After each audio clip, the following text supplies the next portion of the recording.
Okay, so let's get started, I guess. Yeah, then. let's do it. So, All right. I think the most pertinent question: how do you guys all feel about the changes as a whole?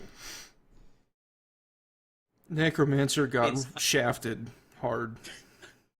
I don't know. Necromancer. Okay, explain to me why Necromancer got shafted hard. Because I saw some things that I liked in there. Necromancer needs... Well, bear in mind, I am Mr. PvE. PvP is not my thing, although I do like playing Necro in PvP. In PvE, Necromancer still has absolutely nothing. It doesn't have anything that's going to make it worth using in any dungeon run until the end of time. So then how did it get shafted if nothing really changed? It needed more stuff. That's the shaft, I guess. It needed to get things. Okay. It needed to have, like, I don't know, Wells do more damage, and, like, Well of Darkness needs to have a 3-second cooldown, and daggers need to cleave 5 targets. Just, like, wild dreams. Yes. But it's not going to ever happen. We'll have to see what the profession specialization for that is like, I guess. Specialization, yes. Mm-hmm. I think that's a really, really fair comment that Necromancers have had a bad time because everyone else has got some super awesome stuff. And some things that are obviously going to get changed because they're totally insane. But that was mentioned in the official live stream. So I don't think we have to worry too much about that. Although, Inks, you're a little concerned that, they haven't really got everything sorted for Hearthorns and all the balance. I mean, I think I'm being a little overcritical, but at PAX South they had said that everything would start happening very quickly, and I feel like things were moving along at a decent pace until we got to Res and PAX East, and then right after that we kind of hit what I feel like is a bit of a stall. I was saying before the stream, I think that World vs. World map is probably finished or nearly finished. Stronghold is definitely finished. I think a lot of the maps and the story and those dynamic events are pretty much finished. So in that sense, I think the game is coming along well. As well as Masteries, I think is pretty much finished. But, I worry a little bit about challenging group content. I worry a little bit about guild halls. And with the latest reveals to these massive changes to specializations and the obtaining of traits, and clearly they're still balancing numbers, I'm a little bit concerned how far along they are with that. But we still don't even know when it's going to be released. It could be released in 6 months for all we know, 7 months, 8 months. Right. We haven't even done the beta yet. Yeah. Exactly. Exactly my point.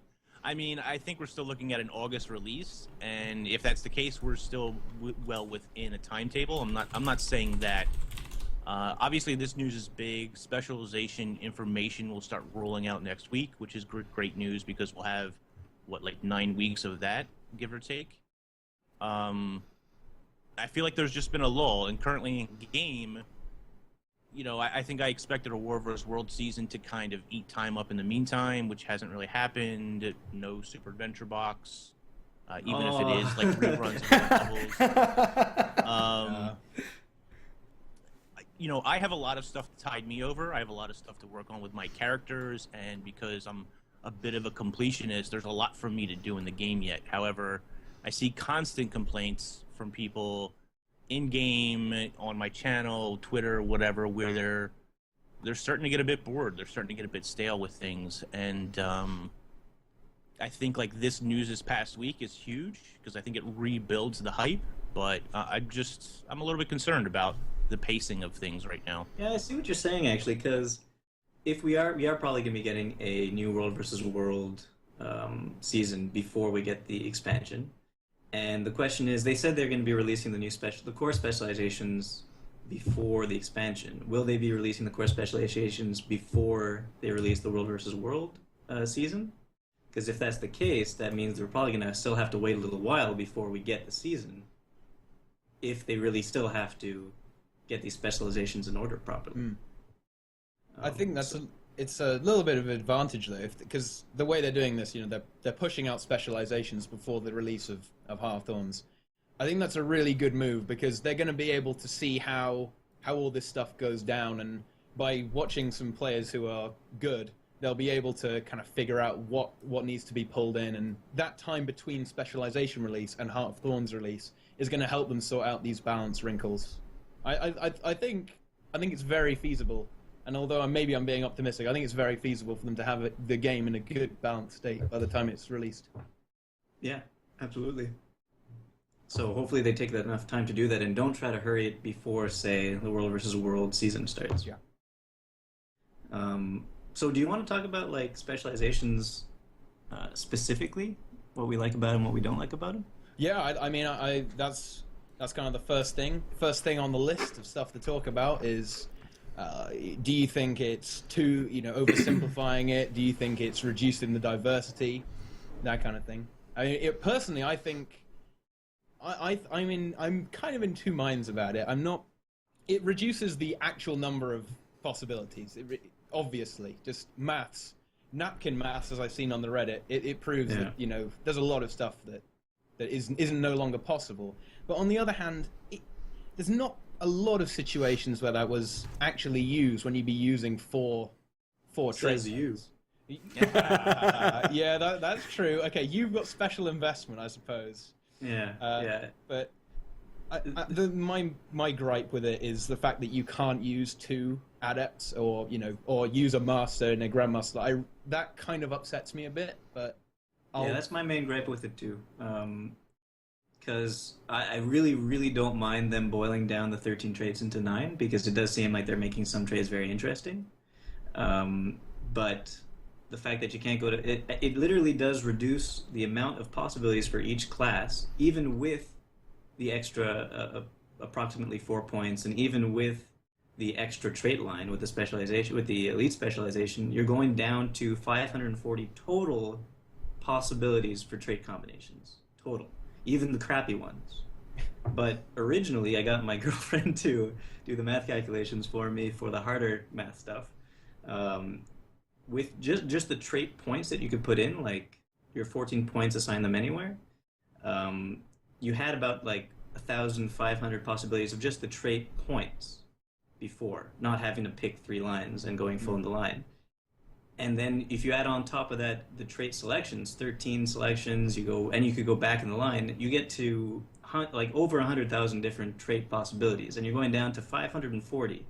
And I know there aren't 100,000 different possible good builds out there currently. It's just, it is a large reduction. So I think that you'll still have just as many good builds, possibly even more good builds. But it'll be, I mean, I guess this is good for the game. It'll be way easier to make these builds because it's going to be so obvious what you're supposed to do. And I don't know if I don't like that, but I know that my girlfriend loves that. And I know that probably a lot of other people are going to like that. It hurts me a little bit. Okay. Brazil, you hold a little bit of an opposing view here. Would that be accurate to say? This is something I talked about a little bit with Mikey. It's in PvE. I'm okay with people not being able to just like Frankenstein together terrible builds.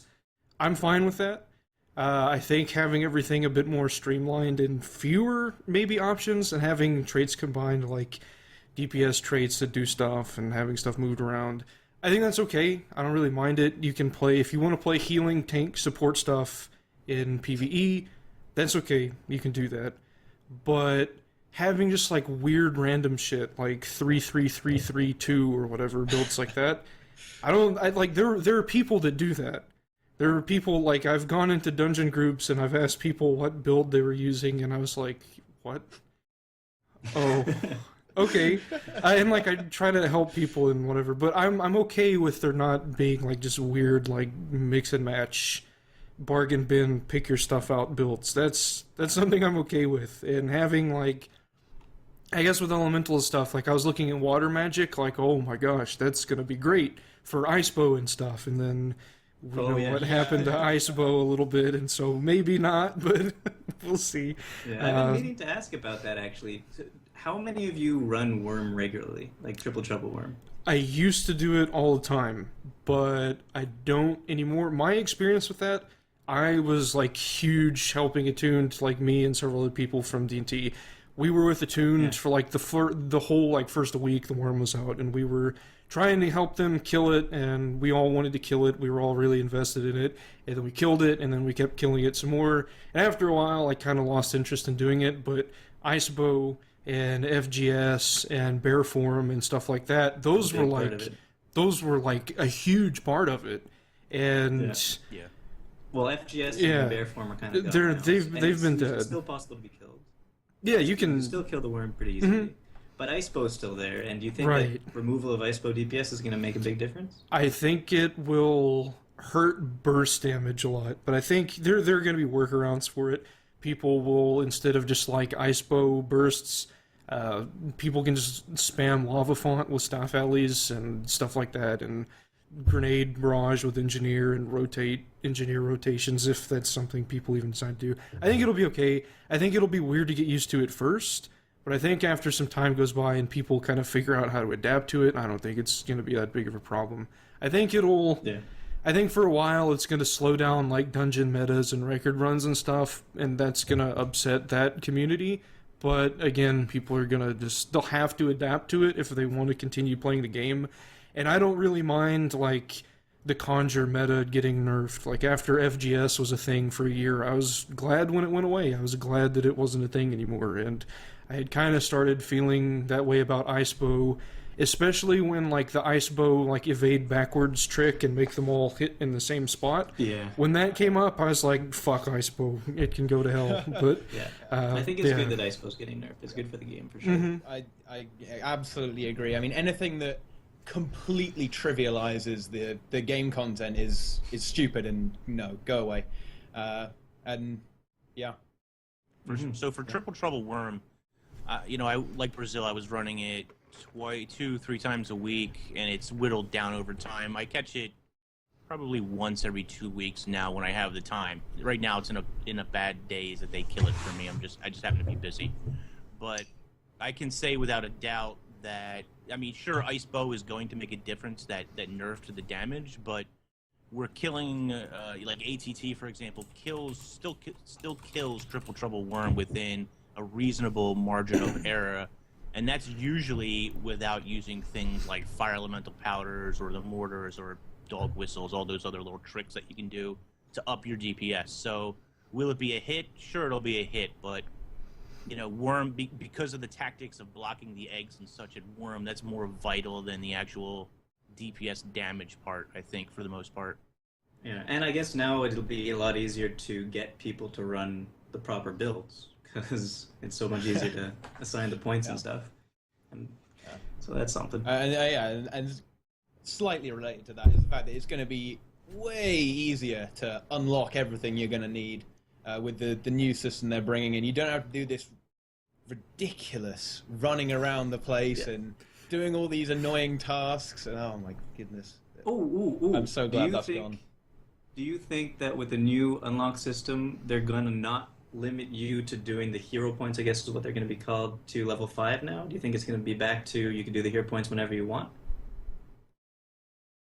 Mm-hmm. And when you're starting the new character? I think John Peters said something like you're going to get 5 or 10 points. I think he said 10 points. I think he said you get 10 points like every 10 levels or something like that.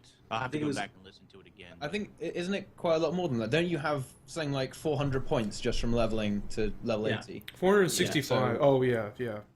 Yeah, 400 just for leveling to level 80. I think it was at a certain point you start getting 20 per level, and I think you start off getting 10 per level. Yeah, but so I think at level 10 you get your first 10 points or something like that. But my question is, do the hero points, like the skill, what are currently the skill points, right now because of the new player experience, you could only do them at level 5. Oh, yeah, only unlocks at level 5. But now, do you think they're going to retract that and go back to you can do it whenever you want? Because it brings back Buddy Blitz. Sadly, I do have a sneaking suspicion they are going to restrict that as you go in. I would expect them to do that because otherwise it's not really true to their new player experience. And that's the way they see it. Their vision for how they want it to go is they gradually introduce new characters and mechanics, and I suppose that is kind of fair, but for people who know the game, that is unfortunate. I agree with Teapot's assessment. I think it's still going to be restricted. I really wish it wasn't, for the simple fact as when you're leveling a new character, or even if you're playing the game for the first time, in Queensdale, for example, you can run across a skill point extremely early on. It's frustrating beyond belief to get to that skill point And be you able can't to do do it. nothing with it, and then I got to backtrack a couple levels later and then do it. I mean, Yeah. that wasn't the original intent of the map, and so by doing so, you're messing up the flow of at least that original map for me. I really dislike locking skill points or hero points off, at those levels. Okay, so I got points that I wanted to talk about. You ready? Go for it. Let's Shoot. do it. Number one, not the one thing, but two things I like about this new specialization is number one, stats removed from trait lines. Oh, yeah. Fantastic. Yes. That is it. Yeah, that's excellent. Really, really good.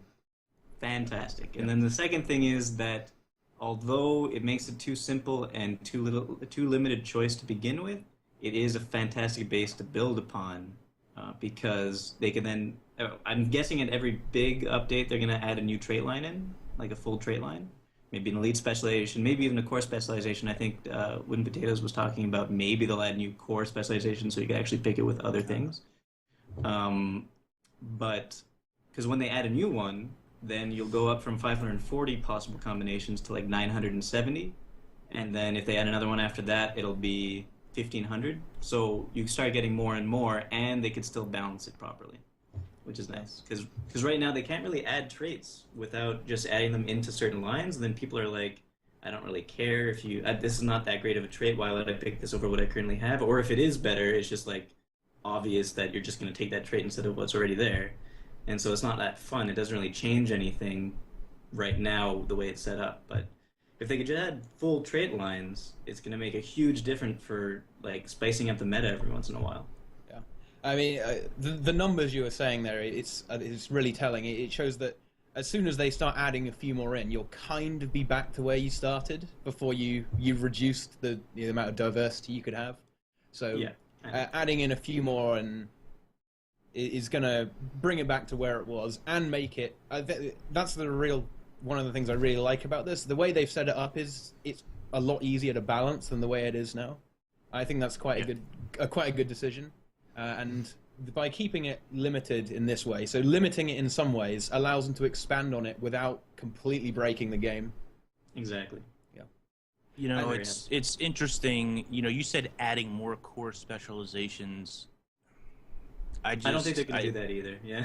Yeah, I mean, they're definitely going to add elites. You're always going to, I think, at least for now, or for the foreseeable future, you're going to be locked to one elite, two core specializations.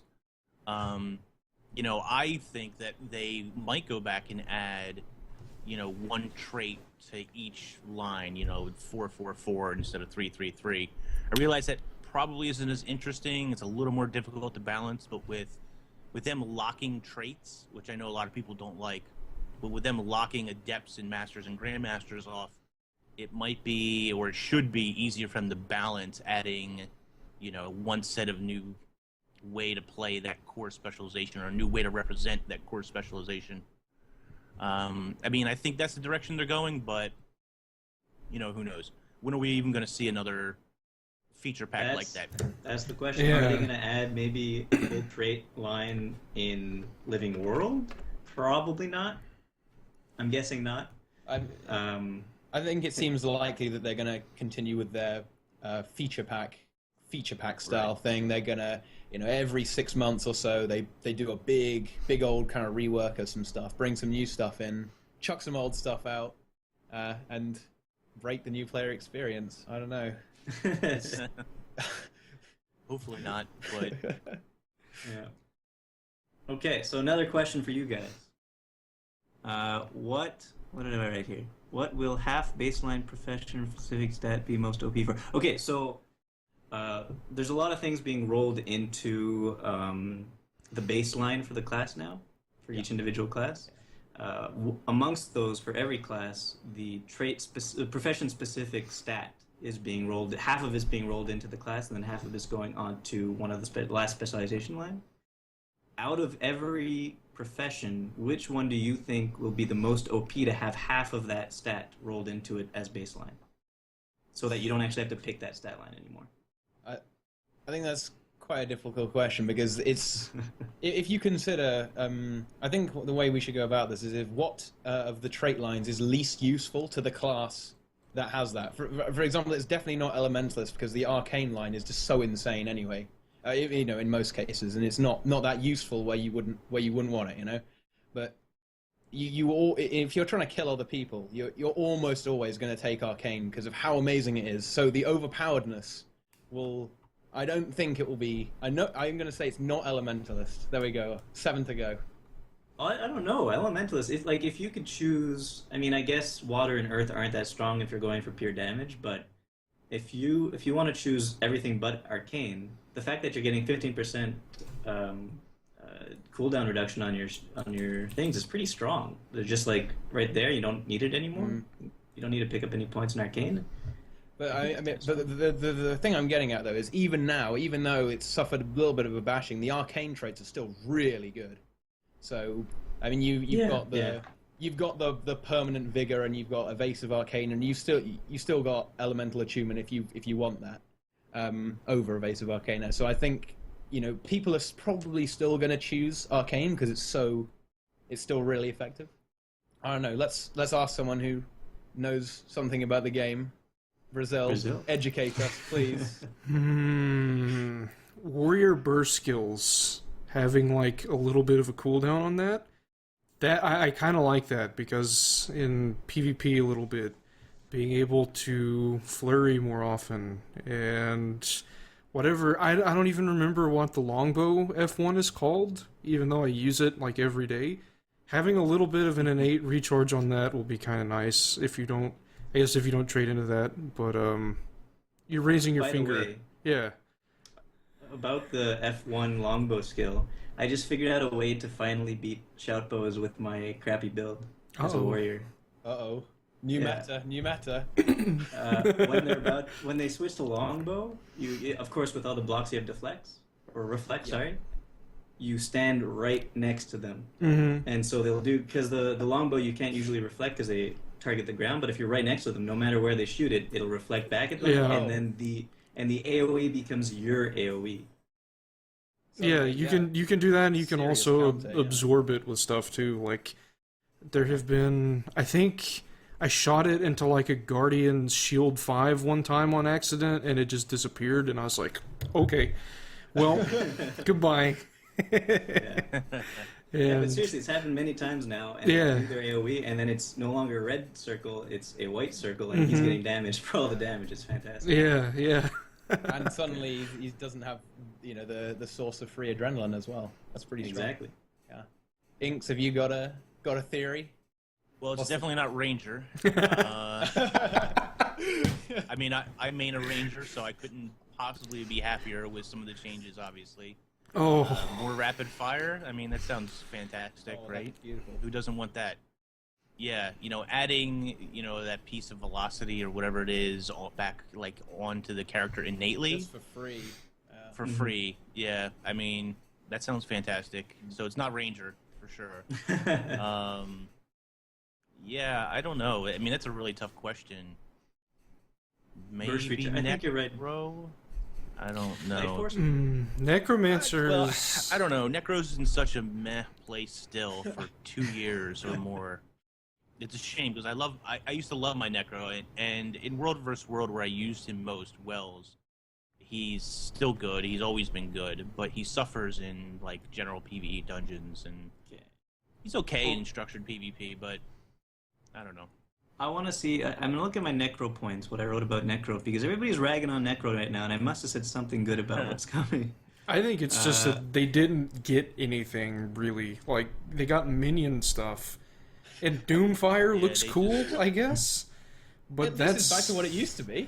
Yeah, Doomfire, especially if fire is stacking. That's pretty cool. Doomfire used to be you had a chance on crit to apply burning, and it was like you could make proper condition damage builds with it, but now it's just on the auto attack in Death Shroud, and I don't really like that. Because like Condi PvE Necro, like you don't have burning at all. Like if you, I played around with this for a long time, and in order to get burning on anything, you kind of had to use like I guess, Balthazar runes and go into Death Shroud for Fury, and also take the time to auto attack once. And by the time you swap back out of Death Shroud, half of your Fury was gone, and you're burning. It's I don't know, like it's weird. Is Doomfire still on crit? No, it's just on the Death Shroud auto attack on Life Blast, and it makes the cool part about that is it makes your Life Blast auto attack glowy lime green transparent. It looks awesome. Oh yeah, the new effect is amazing, isn't it? It looks so cool, but I'm not gonna ever use it for anything, and so oh well. Yeah, well, I can see why they. The other thing to note about fire, bleeds, and poison is so bleeds have been currently, and these are just numbers. The numbers are going to change and fluctuate, and they haven't found the sweet spot yet. But currently, bleeding has been reduced by 50% of its damage, and fire and poison has been reduced by 1/3 of its damage. So, because of this reduction to damage, Doomfire actually does less damage overall currently than it was before. Even though before it relied on crit, which was a pain in the butt, I guess, and now it doesn't. That seems like a better thing because it now stacks. Now, right? Yeah, it doesn't have an internal. No, it doesn't. Yeah. But the thing is, though. Oh, sorry. The potential, I think, is there for it to be better, but people take a quick glance at this and just say, "Oh, my damage has been nerfed. It's obviously crap and it's no good." That doesn't negate the fact that Doomfire doesn't really fit anywhere currently, but it's kind of another story. Yeah, I think unless you're real, the problem with Doomfire now is that the Necro, the Life Blast auto attack is pretty damn slow anyway. Yeah. So it's going to be so hard to build up stacks. It's going to take so long, and because you need 3 fire stacks for every one you have now. It's just if it applied 3 stacks, then maybe we could be in business. Well, it's a 3-second duration, right? So, and the Doomfire, the blast goes 1.5 seconds around, once every 1.5 seconds, I think. Yeah, it's a little bit lower than 1.5, I think. So you get 2 stacks from that. If you have let's say 100% Condi duration with your food, you basically get 4 stacks total. If you have a scepter equipped while you're in Death Shroud, and you have lingering curses, that should also apply. So you might be able to get more than 4 stacks if you can do that. I haven't 100% max.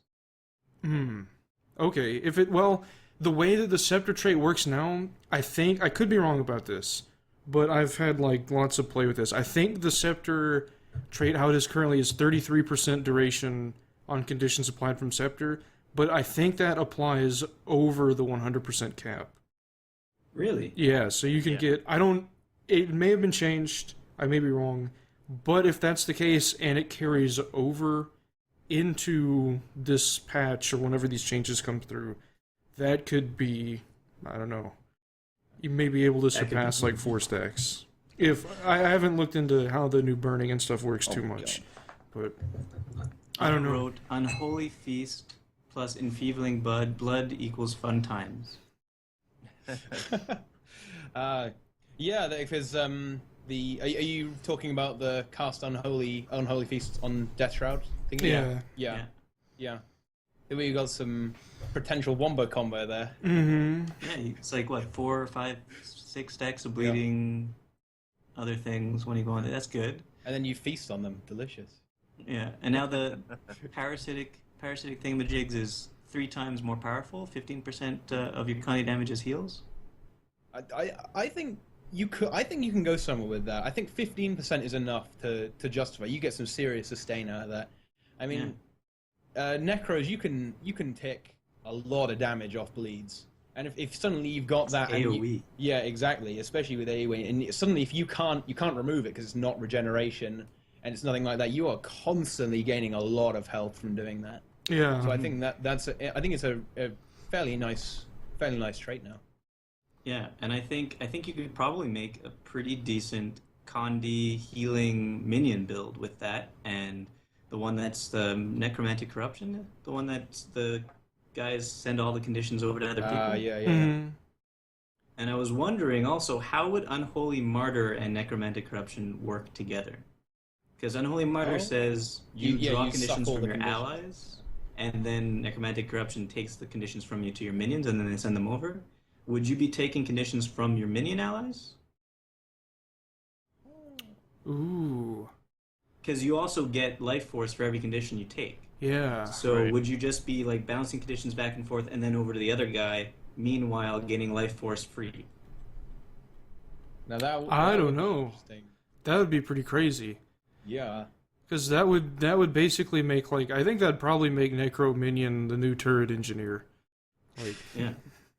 The Yeah, and then- immovable, Boy. immovable with- object. yeah. With corruption, what kind of skills are those? Not corruption. The skills that you poison and bleed yourself? That's corruption. Yeah, Okay, yeah. So Like, then you don't even have to be fighting something, and you could just be getting passive life force. Or is it only Yeah. in combat? I don't know. It's, well, I let's see. I think it's in combat. I think it's, Yeah. I think it's in combat. Okay, still, Yeah. in case nobody's playing conditions to you. I guess with the Doomfire stuff and like all of this, like the Unholy Feast and whatever, I guess maybe they're also kind of opening up a little bit for maybe more Death Shroud Condi based builds instead of just Death Shroud power. Pure power. Because whenever I think about Death Shroud now, it's just power because Life Blast hits really hard. But at the same time, like, I guess Doomfire, I guess the whole theming Doomfire to like Death Shroud, maybe that's what they're trying to go for, and like you can play with minion sustain and stuff too. So I don't know, it'll probably be fun. I want to play around with it. I want to definitely get my hands on it and use it a lot, see what kind of abomination I could create. But You're just determined to get yourself kicked out of D&T. yeah, the hands are up. The finger. That's what you want. It's just you want to make a build so bad they'll no longer tolerate your presence. Yeah. I think I have an important question Ooh. about Necros. My last question. They have a skill that's a Grandmaster now that says, it used to be a Master that was heal when you exit Death Shroud. Yeah. Now it's heal when you enter Death Shroud. Mm-hmm. Yeah. Does that mean that you can heal yourself while you're in Death Shroud now? What it does is I think your current health increases whenever you jump into Death Shroud. So like if you're at really, really low health and then you toggle Death Shroud and go into it, and then if they beat down on your life force, you're not just immediately dead when you come out. Because the heal would Yeah. proc after you left before. I think that's what But- they're doing.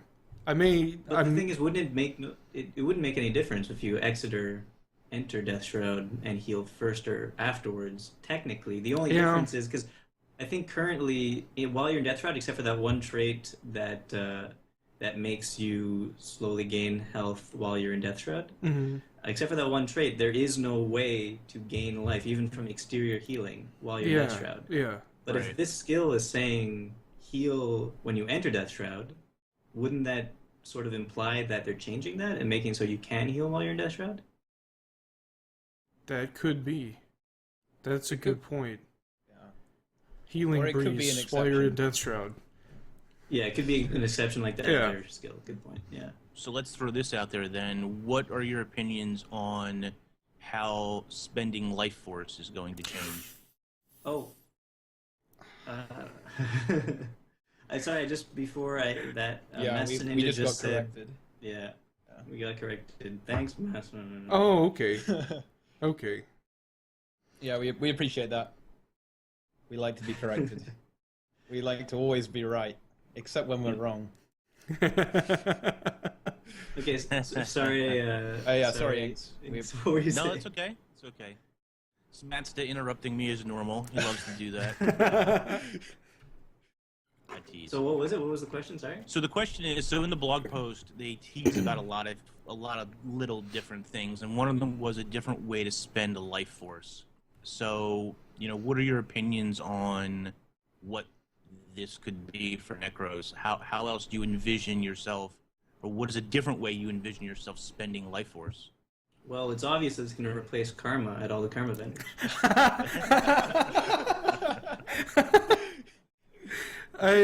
When I read about this, whenever I saw the blog post, and I saw stuff about shouts and great swords and new ways to spend life force, immediately, like, I applied all of that to Necromancer, and I was like, oh my god, Necromancer's gonna get shouts. Necromancer's gonna get an initiative system like Thief, and it's gonna use Life Force for that. And, like, Nike was like, maybe they'll call it the Banshee, because it'll get shouts. And I was like, Oh. oh my god, yes. So, I just hope something like that happens. Like, and then Trooper runes, or I guess there's still Soldier runes in PvP, and, like, shouts and tanks and minions, and that... There's going to be some, if that happens, it may not. Something else, Mesmer may get shouts, I have no idea. But I think every class that has shouts right now has Greatsword, Ranger, Guardian, and Warrior. I think they're the only ones that have shouts. They all have Greatswords. It's confirmed here. In Necromancer's Warhorn trait is called Banshee's Wail. Oh. So... we already have Banshee. That's close to Illuminati level of confirmation. You may need to make a new video about this. I mean, my answer to Ink's question is, because I'm boring, I see it as a kind of like an overcharge mechanic, so you can burn through it and maybe you get a percentile damage buff or something like that. That's what I would expect to see, something like that. There was a picture or a screen cap earlier on in like the HOT stuff, where I think it was a warrior that had an F2 skill. Do you think that maybe the Necro will also get an F2 skill? That could be. Could be. Me and Master recorded a salvage kit, which is a show that we do about speculation just earlier. It's not out yet, but go watch that. Yeah, so what we had speculated was just like the Warrior's F2 skill, that Necro would get a cascaded F2 skill, and when you pressed F2, it did something different. And one of the speculations was charging your weapons up, kind of like, Marjorie has her sister trapped in a sword, for example. Ooh. You could call on, I guess, the underworld to charge your greatsword or something. I don't know. But, yeah, I definitely think that it's going to be like that cascaded F2 skill behind Death Shroud that does something other than Death Shroud. So that's pretty interesting. Kind of like a burst skill, maybe. Yeah. Yeah, very possibly could be. Okay, you want to move on to a different class? Yep. I mean, yeah. All right. What do we got here? I'm going to see, what did I write the most about? Guardian. No, I'm going to say what did I write the least about? Ranger. Oh, Ranger. You play Ranger, right, Inks? Inks and I both play Ranger. So what do you like about what's changing? I mean, Ranger's clearly the greatest class in Guild Wars 2, so every other class doesn't really matter, especially with Rapid Fire. I love this change. This is amazing. This is amazing. This is amazing. I mean, Ranger was already in a pretty good spot. DPS-wise, it's probably 4th on the list, maybe, somewhere around there. They don't exactly fit into the meta currently, unless you don't need a Guardian, and then you bring one for more DPS. But I think this is probably going to bring their DPS up a little more. How that relates to all the other classes, it's a little hard for me to say just yet, but... I think that being able to double burst is going to be huge for them, especially in PvE. Mm-hmm. And in PvP, I mean, they're already awesome. What else is there to say? People hate Rangers because, well, besides their constant knockbacks out of turn when they shouldn't be using them,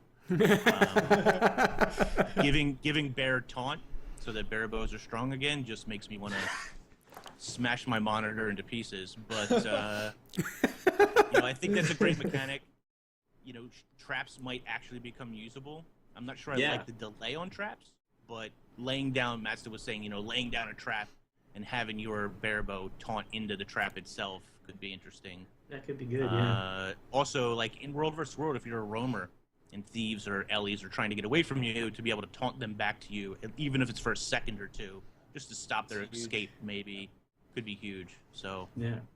I think Rangers are sitting in a pretty good spot going into this.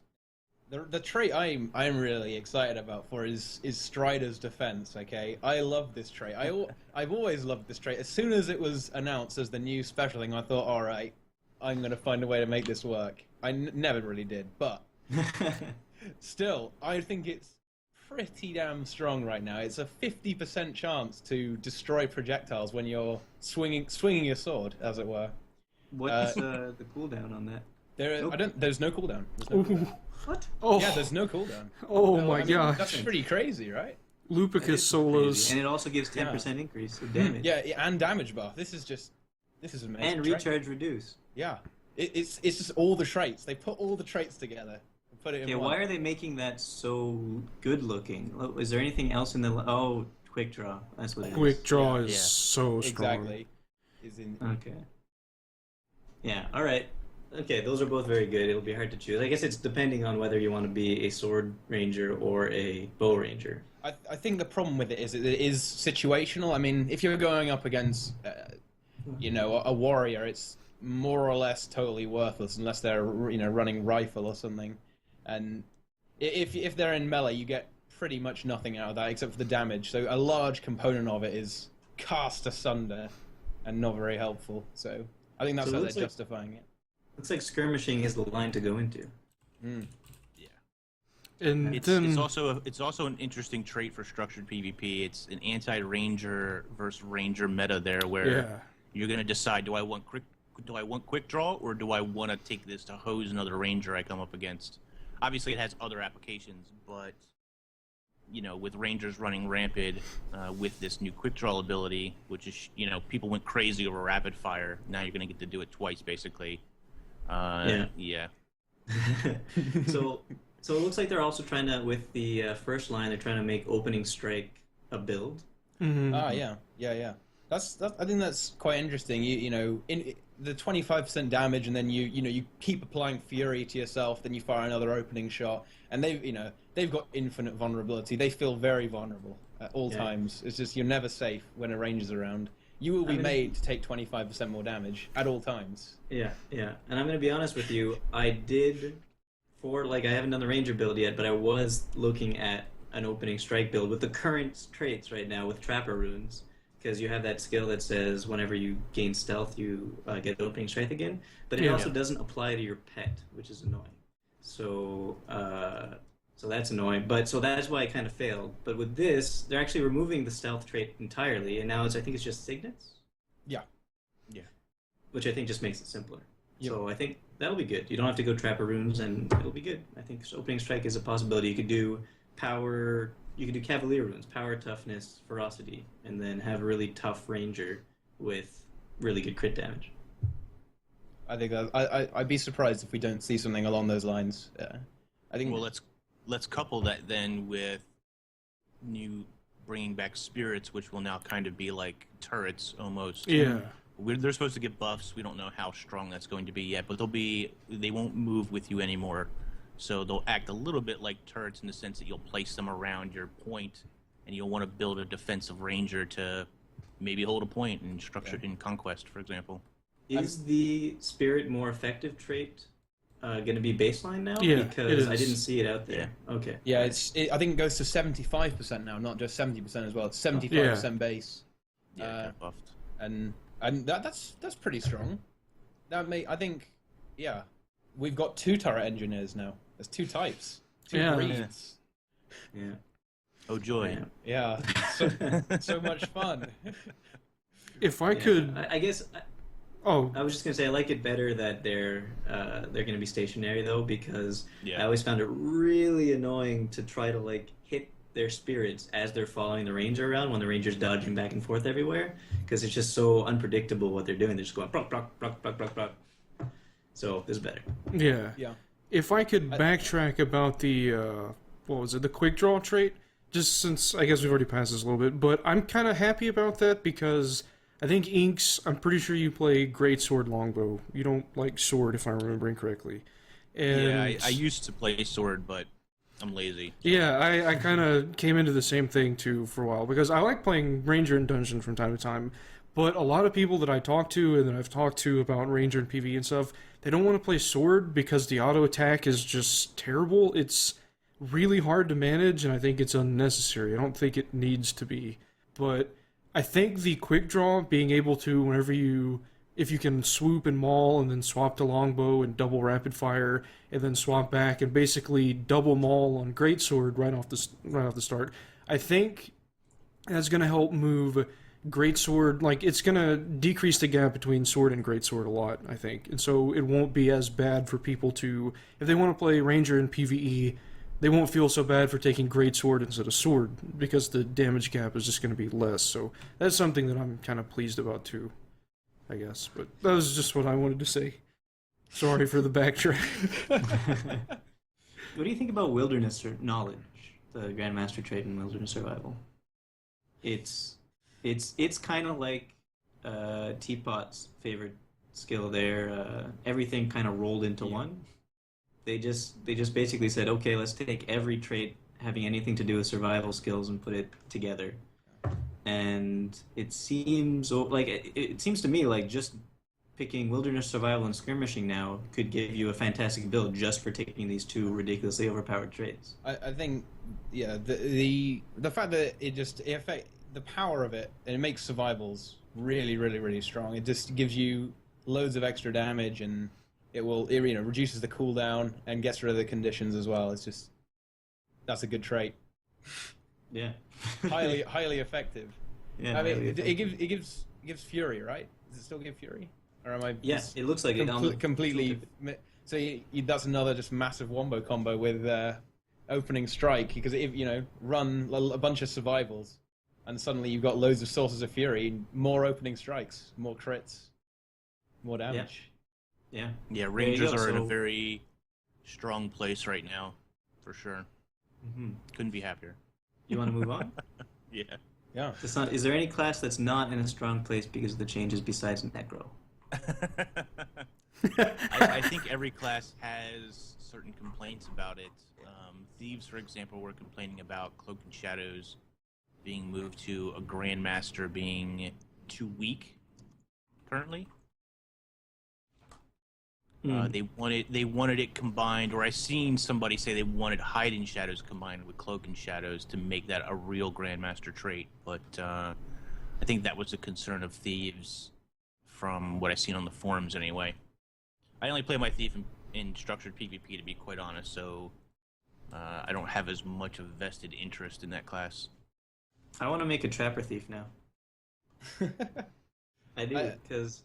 Yeah, you get your Trapper runes out, Trapper runes again, and then take that Trapper's Respite with you drop a Needle Trap when which isn't actually available to Thieves right now. It's a Ranger skill, I think. You drop a Needle. No, it is. No, Needle Trap is on. Yeah, it's immobilized, I think. Yeah. So yeah, you get your Needle Trap when you use your heal skill, which I'm guessing you're going to use Withdraw, which is a trick also, so you could reduce the cooldown on that with Trickster. It's a 10-second cooldown, I think, for Trapper's Respite, and then if you have Trapper Runes, you go invisible, so you don't even need that Hide in Shadows. Yeah. Or whatever it is. Not Hide in Shadows. It's pretty strong. Hidden something? It's Hide in Shadows, I'm pretty sure. Oh, okay. It removes... I think it removes, like, burning and poison, or maybe burning and bleed when you use it, and Withdraw is an evade. But if you can... actually... You roll really far backwards. Yeah, withdraw with Trapper's Runes, and whenever you place a Needle Trap, that sounds really fun. Because you can, like, just fly backwards and be invisible, and then steal back on top of the immobilized target and backstab them, and just... That kind of sounds a little fun. On a 10-second cooldown. Yeah. Well, 12-second cooldown, I guess, but yeah. Ooh, in Adventure, well... I was just about to say Adventurer Runes, where you gain, like, endurance when you use a heal skill, but then you can't use Trapper Runes with that, so... Yeah. Oh well, that plan doesn't work out. Yeah, but no, I'm looking forward to using that. The problem is it's not going to be PvP, because I don't think Trapper Runes are still in PvP yet. They may not be, yeah. Yeah, but that'll be good. I mean, who doesn't want a 12-second cooldown invisibility with a trap? Yeah. Who doesn't want that exactly? I don't want No one doesn't want that. Everyone wants that. They're going to have a serious problem with class diversity, professional diversity. No one is going to play anything else. It's just going to be 100% Thieves now. There's going to be nothing else. They're going to, That's how it feels like when I'm roaming in World vs. World anyway. Everyone's a thief. They're trying to be sneaky. Yeah. But I think that's because of how ridiculously effective disengaging is in World versus World more than anything. Is this, oh, I'm not winning, see ya. Yeah, definitely. Is this, we'll call that one a draw, even though you're obviously losing. Just run away, just leave. Well, you got the bear taunt to bring them back, so. Ah. That's right. Okay, I'm gonna go quickly through some points. Ready, guys? Sure. Ready. Okay, here we go. Revealed training could be good for a pistol thief, which is the one that says when you reveal you get 200 power. Ooh. Ah. Yeah. The ultimate burst. The ultimate burst. Yeah. Exactly. I was confused by her unrelenting strike. That's not important. They said they rolled the 5% damage from dagger training into the baseline damage for daggers. Does that make sense? Yeah, because they've changed dagger training to instead it gives you a percentage chance to poison whenever you prod someone. So, with your dagger. but so then daggers are getting buffed. Mm-hmm. Yeah, just straight up. Yeah, 5% more damage. That's weird. Yeah, Okay. a little bit. Resilience of shadows as a minor. What the hell? I wrote that down in caps lock. The 50% damage reduction while you're in stealth and your allies are in stealth Yeah. as a minor. That That's seems fun. pretty strong. Yeah. So basically, everybody needs to take shadow arts. If you're Yeah. Yeah. Yeah, if you roll that up with protection, suddenly everyone's got infinite health and no one's really dying. Shadow or if you res in PvP until they start auto-attacking when they're down, which always happens. Mhm. I don't think I have anything else. Oh yeah, no, actually my dodgy build is still good. They kind of buffed dodges a little bit in the acrobatics line. And that's it. Okay, in that case, I want to talk about warrior physicals because this is amazing. This is Yes. the best thing ever. Yes. So now basically when you have full endurance, you do loads of damage. When you've got half endurance, you do more damage than normal, and when you've got no endurance, you suck. And it's 150% at the maximum level. And considering they told us that Rampage is going to become a physical, and that already is pretty devastating. You bash people with rocks. Rampage is the best skill in PvP right now, I think. I will go as well. I think Elixir X is technically better. And Get both. well, no, because it's got a 105-second cooldown instead of a 180-second, Yeah. which is kind But of it's weird. random, isn't But it? it's 50% chance for Tornado or Rampage. Tornado has a They're also gonna change 150-second.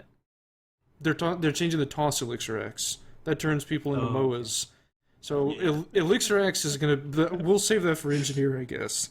Yeah. But Rampage, like when I play Power Necro in PvP, if a warrior, like I see them coming with Greatsword onto my point, I just leave. Because I know I'm going to get stun locked with Rampage and I can't do anything about it.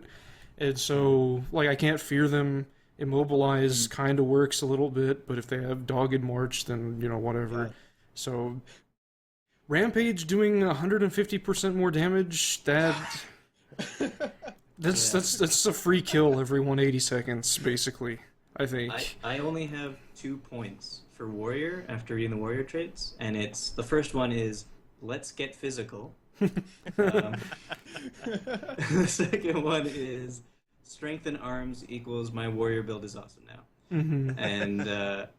And I'm very, because really, like, the Warrior build I have, except for maybe I won't be able to use Cleansing Ire anymore, which is good, but the Warrior build I use has just been massively buffed with this. Massively buffed, and I'm very happy. It's going to be a condition power build, basically.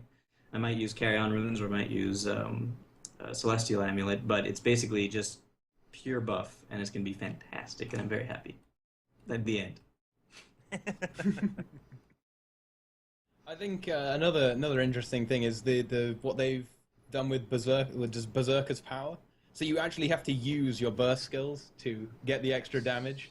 I think that's good because normally there was kind of the burst skills were kind of why am I using this? when I can just bash on things with autos and basically do more damage anyway, and maintain that damage bonus you got from having full adrenaline. So now I mean, it's definitely possible to keep it up the entire time, so you could kind of see it as a buff in some ways, but you actually have to use them. Yeah. Because I mean, it's 20% on 10 seconds for 10 seconds, so you could probably keep that up constantly by, you know, timing your bursts correctly. So 20% damage all the time. That's pretty cool. I think I'm happy about the changes to healing signet as well. That they're trying to. Oh, I didn't see that. Yeah. That they're trying to make you use it now rather than just leave it passive 100% of the time, right? Yeah. You want to go ahead and explain that, Inks? You know what's going on? I don't have the numbers in front of me, but basically they're reducing the passive healing on healing signet, and when you use it now, it gives you Resistance. It gives you resistance Okay. for 6 seconds. Yeah. Or 5, 6 seconds. 5 yeah. seconds? No, 6, 6 seconds. And they've increased the healing on the actual use of it as well, I believe. Okay. So that's Someone pretty can cool. probably correct me, but I mean, you're getting resistance for 6 seconds while it's basically kind of like a guardian shelter a little bit, although that doesn't stop conditions. But you know, this And is now the that condition healing side of it, I surge, guess. now that healing surge is becoming a shout skill, does that mean it basically is a heal to full if you're at full adrenaline? When you have Maybe. your shout seal? And soldier question. runes remove a condition Yeah. whenever you use it. Yeah. That'll be pretty cool. With the right choice, yeah.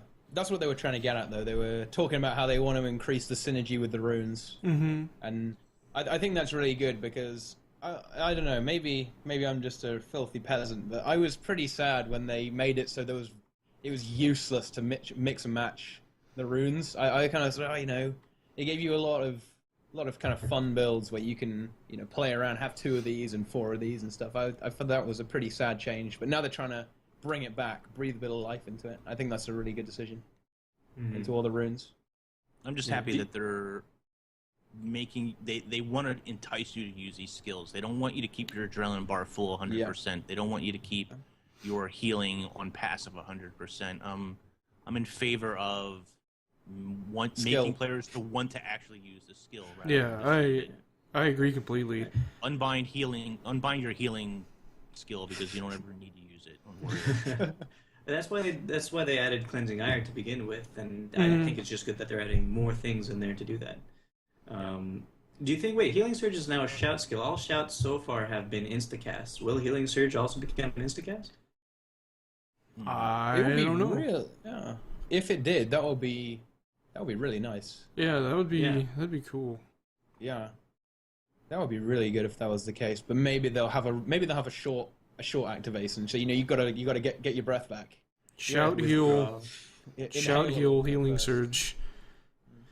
Is there any? I mean, maybe withdraw. Is there any heal in the skill in the game that is instant activation and you can't interrupt it?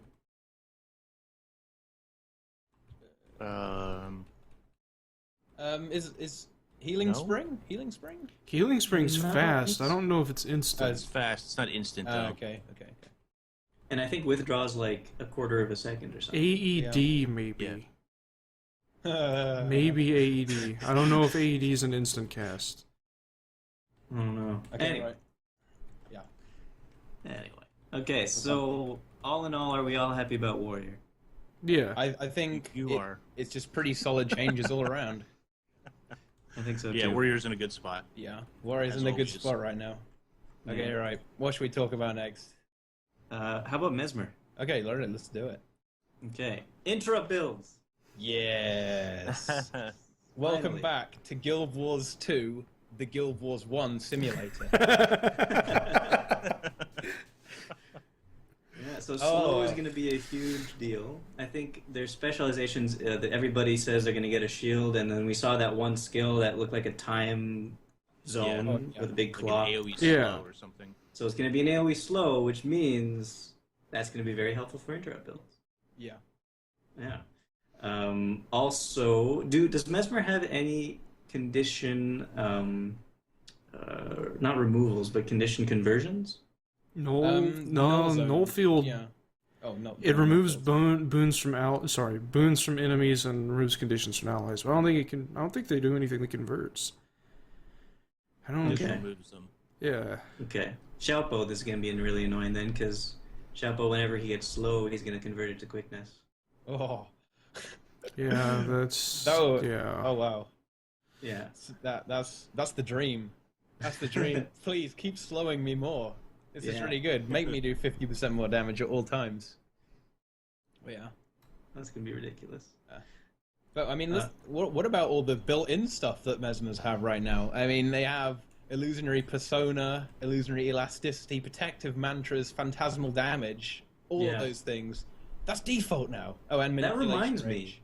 That reminds me. Why does Dark Armor, which says you get 400 toughness, I think, when you're channeling skills, they removed that as a skill as a trait entirely for Necro. Yeah. But for Mesmer, they made the mantra channeling 600 extra toughness built in. That's bizarre. You know why? Oh wait, no. I think the stream is dead. No, wait. Oh no, not the stream. Oh no. No. We're back. It just died for 1 second. It's probably my terrible internet. Never mind. You may have gotten a source button, actually. Maybe. My God. Did you get a source button? I don't know. I can't see anything. I can't either. Okay. No one cares about this. I don't care about my problems. I've completely... yes, toughness. Yeah, toughness on Mantra. It's because no one likes necromancers. I'm just going to say that. Okay. I mean, all that. I feel like the build-up, it would have been funnier if I hadn't just failed there for a second. Never mind. But, I don't know. They just refuse to give Necro any love whatsoever. But maybe they just... Go ahead. Yeah, go ahead. I guess it makes sense that they can't give 400 extra toughness as a baseline every time you channel a skill as a Necro. Right, yeah. That would be pretty strong. Yeah. But at the same time, at least put it on that trait that buffs mantras. Yeah, just roll it in with another trait, yeah. Yeah. Yeah. That would be interesting. Anyway, what are you going to do? What do you guys think about Illusionary Inspiration Grandmaster whenever you cast a Phantasm? Yes. Now, I'm going to steal this from Wooden Potatoes, because I saw him... I mean, everyone's probably seen this on Twitter, but he was talking about where you give quickness to yourself, and you spread quickness everywhere with this constantly, and that seems to be something that will be really, really good. It's like two time warps. Yeah. That could be good. Yeah. But it's on a 45-second cooldown, isn't it? Oh, yeah, it is. God damn it. I fail. But still, that's still pretty good. Even a little bit of quickness to everyone for free is still pretty good. It's still pretty good, and 45-second cooldown makes sense. However, the way they made it out to be, like that you cast Illusionary Inspiration to transfer all your boons to your allies whenever you cast a Phantasm spell, makes it seem to me like they want to make it so that when you cast the Phantasm spell, your Phantasm gets all your boons. Right? Yeah. However, I tested this like a week ago, and Phantasm, although it's affected by Fury, it's not affected at all by any of the might stacks you give it. Yeah. And I don't know about any other boons, but it's not affected at all by any might stacks you give it. So they should fix that. I would expect them, if they're gonna want people to spread their boons about onto their copies of their own self, I'd expect them to make that the case. Yeah. I think it's interesting that they're trying to not force roles into places, but they're trying to make the specializations actually be like specializations. So, I mean, inspiration and chaos, they're a little bit supporty, that sort of thing. And, obviously the domination one is... Oh, what is domination? I can't even remember right now. Oh, yeah, that's the interesting thing about domination. Loads of vulnerability. How about that? Yeah. Well, it's the interrupt build. There you go. Domination. Yeah. Boom. Mass vulnerability. Yeah. And, what's this? Mental torment. Let's talk about mental torment. Which one's that again? I remember that one from the live stream. Yeah. Shatters do more damage, and the effect is doubled against lazy people who aren't activating skills, and it's 25% base, so 50% if you're doing nothing. I mean, obviously that's not going to happen versus players. Hopefully, turret engineers. Maybe it is. I mean, what do they do? So So the That's trick true. is you dodge, you make one clone, send him in to daze the guy, and then you Oh, as he's running in, that is insane. as he's running in, you create 3 more clones and then kill him with one button. Yeah, that would actually be worth it, wouldn't it? Because the one clone you would sacrifice for that, would be counteracted by the extra damage you get. Exactly. Yeah, Looks I very think that's really strong. You're going to see some funny cheese builds, mass devastation with exploding illusions.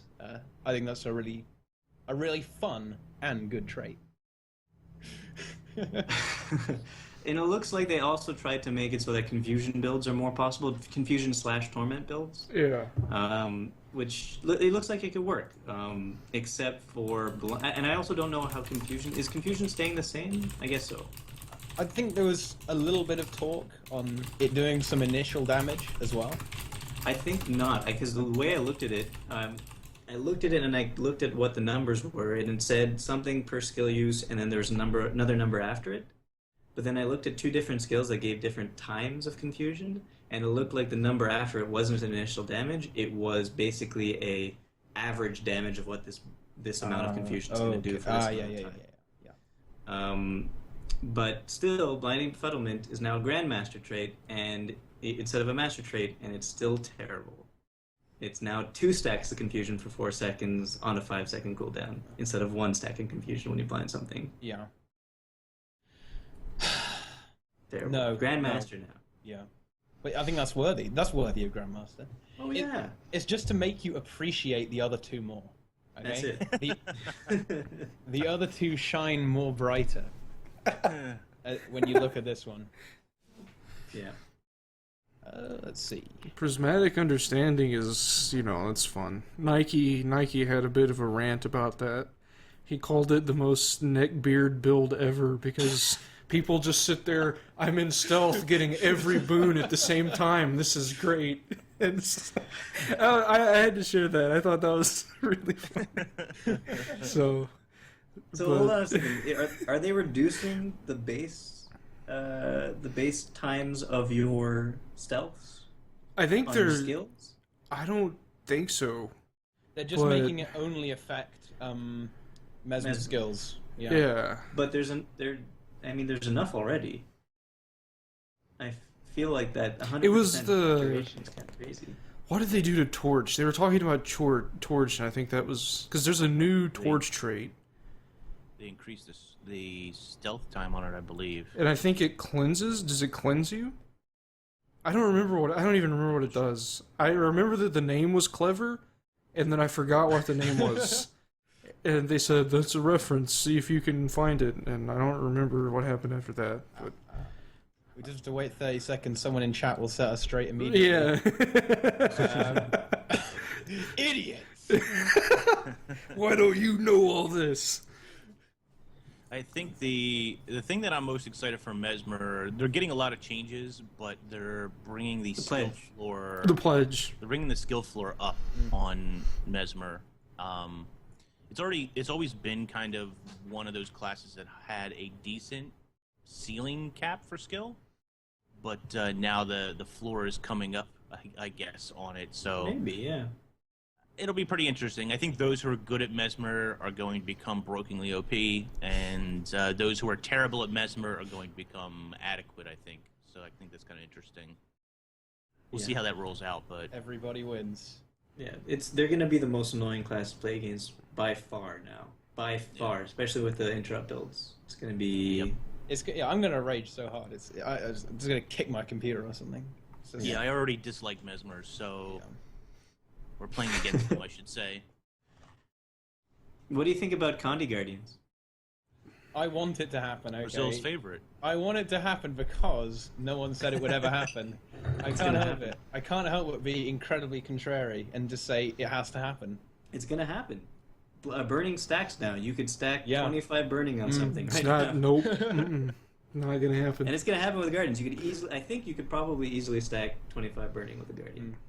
Or an Ellie. Ellie too. You can stack up to 25 of burning? I think they haven't said that yet. They haven't figured that out yet. They Ooh. just said that burning is going to stack. I believe Okay. it's 25. Yeah. Same with poison. Yeah. So I mean, let's follow on from that. Okay, what do you guys think? Is there any possibility that you could have at least a little bit viable condition damage in PvE? yes. No, Yeah. wait, in PvE? Yeah, in PvE, maybe a little bit. It's gonna happen. Now that they're taking away stacks of bleeding, yeah. Like if they're not having a limit on stacks of bleeding, I think yes. I think that's going to be a big thing. I think there are going to be some classes that are going to be like Warrior is incredible at condition damage in PvE. Mesmer is incredible at condition damage in PvE. Engineer is pretty good too. Engineer gets like most of the conditions, I think. Gets lots of confusion, burning, bleeds, everything. Necromancer is not that great at conditions in PvE, which is kind of bizarre. It doesn't build them up fast enough, and you can't really maintain 25 stacks of bleed all the time. On Warrior, currently, you can maintain 25 stacks of bleed and permanent burning all the time on Warrior. And Necromancer, it's a little bit harder to do that. But that being said, I think for a while, this became like really apparent, I think, at the Triple Trouble Worm, with stuff that was built around condition damage, like the husks that come out.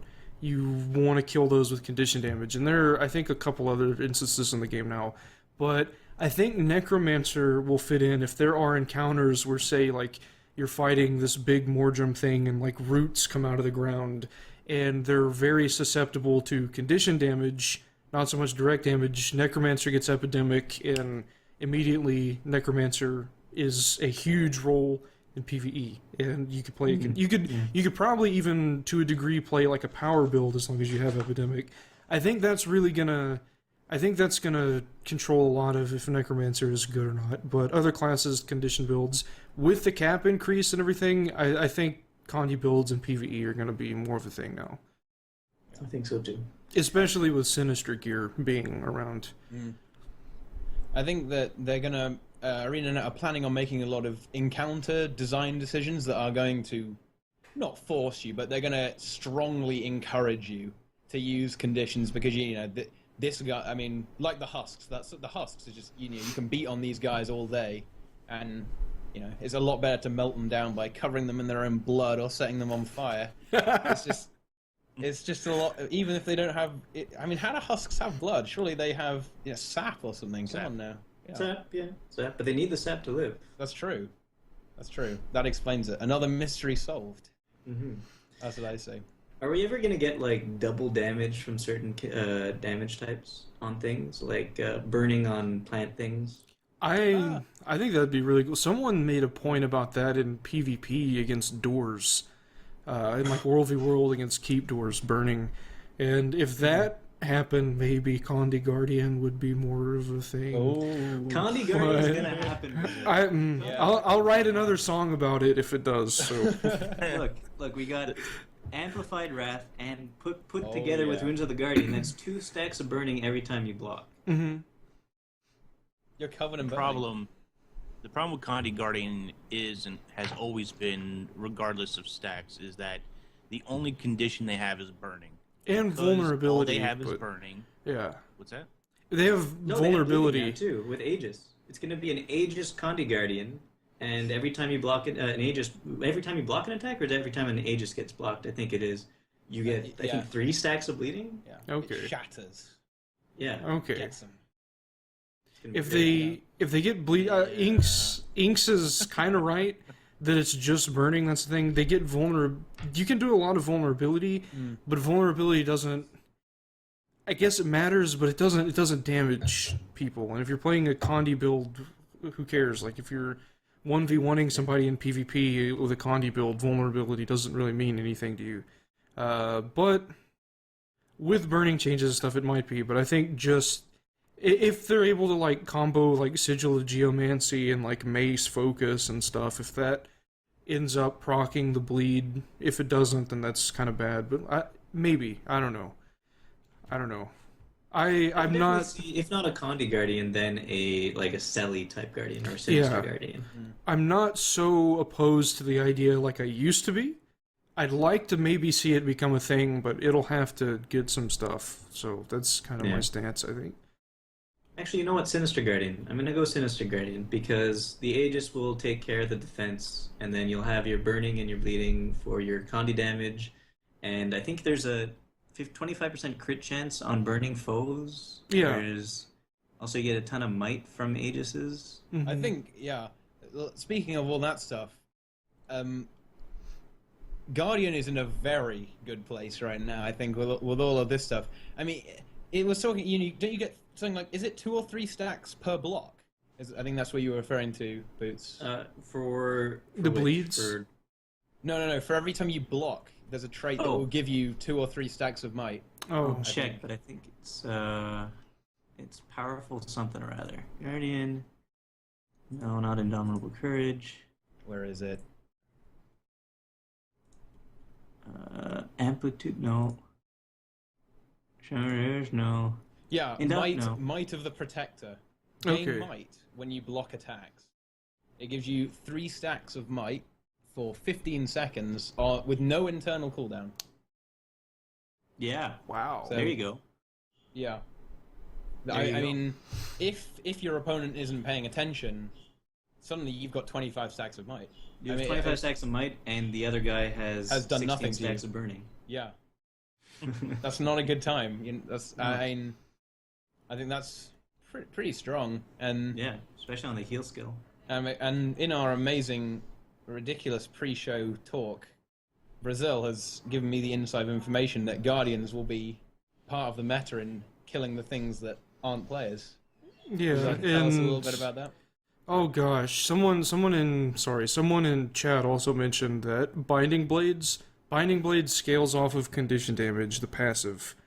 So if you build Condi, that could be a thing. If it still does that after the patch. It does that now. But yeah, so I was really kind of disappointed in Stronghold that players couldn't kill doors, but I can see why, and in World v World and stuff, there are gates to keeps, and as PvP on like Legacy of the Full Fire, there are doors you break down and go in and kill the Lord, and so the burning doing more to that. Was that what you were getting at?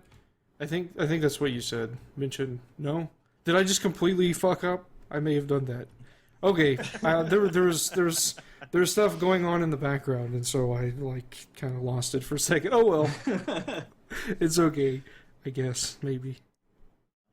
I think we were talking about how Shelter, okay. World versus World. No, we weren't talking about that. I'm just making that up right now. Oh. When you go into World versus World, you see a Zerg, you have Shelter, you run in with your Shelter, and then you get 25 stacks of might, and everybody who's attacking you gets a ridiculous amount of burning. And basically, just by being there, and then you pop your Resolve, they'll kill themselves. Yeah. A whole Zerg. A whole Zerg. There's also retaliation. Retaliation stacks with burning with condition damage. Yeah, it scales with condition damage. Well, Condi Guard 100% confirmatory node. You have to pick between the retaliation scaling with condition damage trait and the so I don't know. And Shelter's only like 3 seconds. Or 2 seconds, the blocking. Yeah. I don't know if you'd be able to, like, go into a Zerg, like, you could, like, leap of faith off a cliff down below and fall into them with the fall damage trait, and then block and heal, and then, I don't know, maybe. It's a fun idea. The problem is, if you jump off a hill, you'll be at below 50% health, and then any warrior there is going to have the automatic might, signet of might. Yeah. And then the blocking won't work anymore, and you're dead. Yeah, that's true. You've got to build around that, though. You know, you got to switch up your build. Imagine you've got to consider that exact situation coming up because you know exactly. Oh, that will never happen. Then it will happen. It was. Oh, I'll just jump off this cliff. It'll be no problem. And then there's a warrior waiting at the bottom. He's waiting at the bottom for you, and he just bashes you. Your block is worthless, and you die. And then you rage quit the game. So do you see how these things follow on? You know, it's just it's like dominoes, and then you quit. Or the kill shot physical sniper warrior could just track you down, like he could hunt you over the map and wait for you to jump off the cliff, and then And he gains might. Be the new world versus world meta, so that's what we're gonna be doing. He gains might every time he's blocked, so he uses his volley into your shelter to build his own might to counter you with kill. That's right. So, Right. Yeah.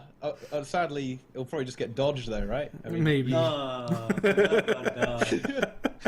you have to get rid. You have to cover them in weakness first. Get rid of endurance. So, are we good with Guardian? I think so. I think we've said a lot of stuff about that. Also, signets, I think. Not signets. Signets. No, what are they? The things on the ground. Consecrations? Seals. Oh, the symbols! Oh, from Hammer. Ridiculously buff symbols. Yeah, what is it? Enemies inside of your symbol take 20% more damage? More damage, yeah. Hammer, Mace, Guardian in PvE. Yeah. Broken. Yeah. Broken. 45 stacks of vulnerability. I think there's gonna be I don't know how they're gonna balance it. I guess they're gonna use the beta to let us try stuff out, and then they'll balance it there. They have to, because otherwise there's gonna be some serious whack-a-mole going on afterwards. Because there's so many huge changes in this. It's kind of ridiculous. Yep. Yeah. Ridiculous. I think there's only one class. No, two classes left. We got Ellie and Engineer. Should we do engineer first? Sure, but I haven't looked at any of it because it wasn't on the notes of Delphi notes. It was not laid out very well, and it was PowerPoint instead of pictures, and I didn't want to read it. That's because engineer is in a huge state of flux right now. Yeah, that's true. I mean, they didn't strip it down to bare bones and rebuild it, but pretty darn close, I think. That's why they had this PowerPoint presentation for us instead of actual screenshots and such. And like half of the points was to be determined. Mm-hmm. Yeah, some of them were. Yeah, it's pretty interesting. I think Brazil will definitely agree that turrets need some kind of buff rebalancing. They need to be buffed because they're clearly not strong enough. I disagree with how they nerfed turrets, because there's a lot of stuff you can do with turrets right now that makes the nerf they did completely irrelevant, because they can take condition damage and they can be crit now, sure. If you're fighting an engine, that's really going to be helpful for Thumper Turret, because Thumper Turret has bunches of armor and whatever, and it takes a while to kill. But your Rocket Turret and Rifle Turret, if you're putting those off point, like, sure, they'll just immediately die to a lava font, which they kind of do already, but you can take the ground-targeted turret traits and you can just throw them up into trees, or, like, you can throw them into rocks on the wall, and they can't be hit at all. Like, people can't target up there, but they can still hit down and shoot people. So, I don't like the change. I would have preferred what they would have done to have gotten rid of overcharge completely, reduce the base damage from turrets by like 15%, maybe increase the base fire rate to like 8%, and put the active abilities on the turrets to the like turret destruction. So the active ability on the turrets, you can just press it again instead of overcharge, you blow the turret up. And then they kept the tool belt skills the same, so you could use your like F1 water field and rumble inside of it while your healing turret and thumper turret are down on the ground. I would have really liked to have seen something like that, because now overcharge spam with rocket turret knockdown and thumper turret knockdown and like rifle turret machine gun, that's still going to be a thing, but I guess they'll be a little easier to kill. So I don't know. I could only take your word for it, because all I know about turrets is that I hate them. Yeah, turret engineer is I don't know. I made a video about this very recently, and someone brought up a good point, because I don't remember several months ago turret engineer being like a big thing. Whenever I played like a power warrior in PvP, I would just go up and kill them, and I'd like stability stance on the thumper turret and kill it, and then just kill the engineer and whatever. But now that's not really warrior meta. The warrior meta is kind of like shout bow stuff, and you're not going to do anything to a turret engineer with a shout bow. And like, if you go to try to burst an engineer really fast with like a glass cannon like Elementalist or Mesmer, they overcharge the rocket turret and you die. So I think the PvP meta changing kind of just made turrets really weirdly broken for some reason. And I don't know. And then this whole thing also with Elixir X, I guess we're also on the engineer now. Maybe I have unofficially made it engineer time. Yeah. But Yeah, engineer time. Elixir X right now is, if you don't take Elixir X over Supply Crate, even like it's so strong because you have a 105-second cooldown ability that gives you a chance to get Rampage or Tornado. Tornado has a 150-second cooldown, and Rampage has, I think, a 180-second cooldown. And, like, you can run a Sentinel's Amulet Turret Engineer and take Rampage, and all of a sudden, you're critting everybody for, like, 5k damage with the auto attack, and you can stun lock them. And all of that on top of, they make your turrets do more damage. So, you Tornado on a point, you just stand still, you knock people down while they come to contest it. All of your turrets do more damage now, and, like, if you get Rampage, like if a Necromancer comes to try to kill you, you just Rampage, stun lock them, they're dead. Staff Ellie comes to try to kill you, you Rampage, take off all of their stability stacks, and you kill them. And it's that all with Toss Elixir X turning people into AoE MOAs. I don't know. I don't know about that. Yeah, AoE MOAs is gonna be insane. Yeah. Have fun dealing with my turrets when you're a MOA, friends. Yeah. I mean, if for some weird reason you find yourself actually playing the game properly and you end up fighting the other players, if you can get two of them, 2 or 3 of them, that's so good. If you can, I mean, I think it's got a slightly reduced duration, quite considerably reduced duration compared to the Mesmer Moa skill. But even so, even if it's 2 or 3 seconds and you can't do anything to get out of it, that's absolutely huge in a big old team fight. Yeah, like well, it's not uncommon. It's not uncommon for 2 or 3 players to come and remove that turret engineer from their home point. That's extremely common to see in ranked PvP. Add an AoE MOA on top of 2 or 3 players, forget it. I mean, you've just mowed almost all 3 players, like half their entire team, right? So that's insane. I can't wait. Yeah. Look, I'm glad. Frankly, I'm glad that they did what they did to turrets. I think it does help. I mean, you're at least getting 50% more damage, probably, because of the crits. And then plus the condition damage. You couldn't do anything to them with your condition edge before. It was, right. Like, if entire playstyles were completely useless against a turret engie. So, I think it was necessary. And I guess we gotta wait to see how much of a nerf it is overall, but I think it was necessary. I absolutely agree. I just don't think it was enough because, like, you guys, Inks, you do PvP. I'm not sure about you too much, Boots or Mr. Teapot, but it's really common, and I even do this, shamefully enough. Whenever you're casting a turret, you can cast it and run and jump off of something, and you put it in the air, and it just kind of that's not good. floats.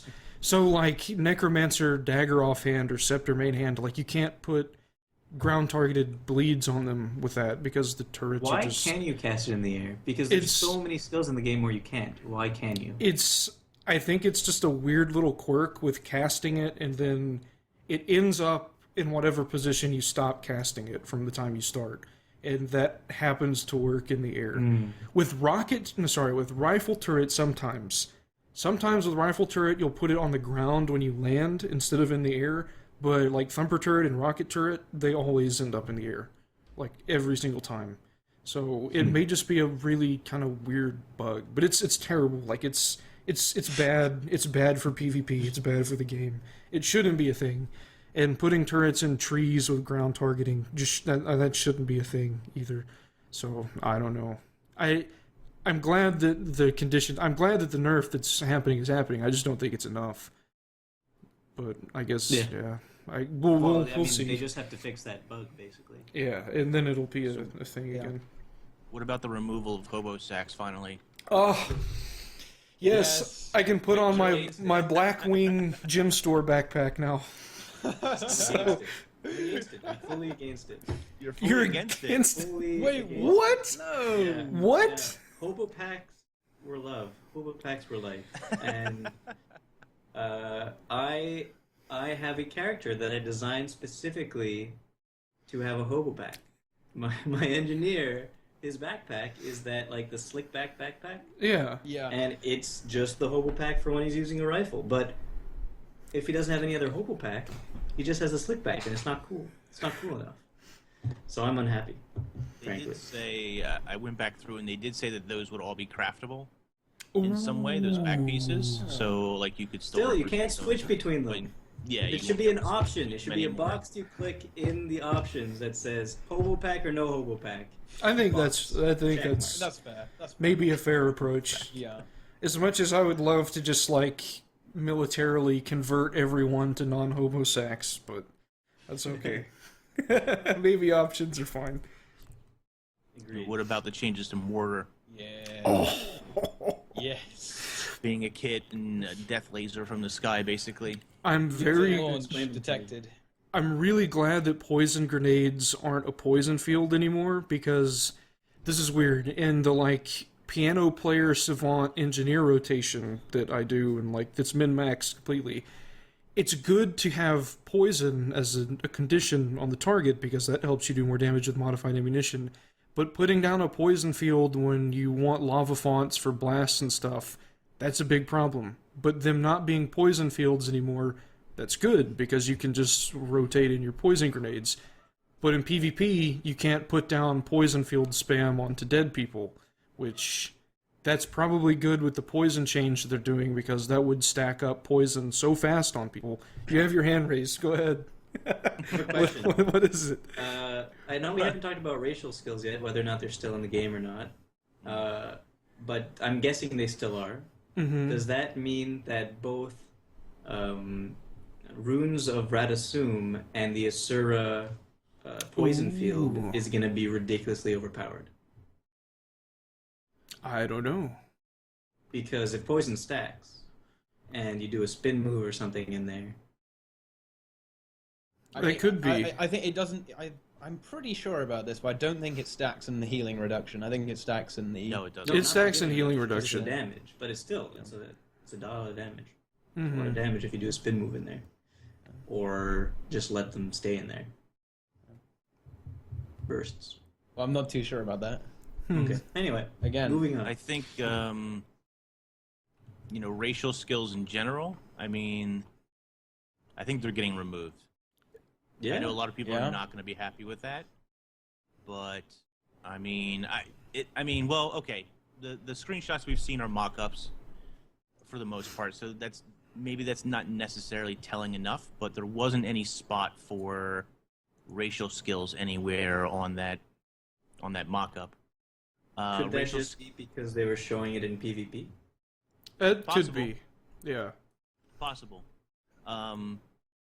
Most racial skills right now are underpowered. Anytime they haven't been underpowered or underused, they've been overpowered and need to be nerfed. Yeah. So they've kind of been this constant struggle and hassle. I'm not sure how often they're used. I realize that adds like flavor to each character, each class. But ArenaNet's never been. They've always wanted them as these like gimmicky, weird side kind of skills, and I just don't know. I just have this feeling like they're gonna remove them from the game, rather than give them their own skill category for each class.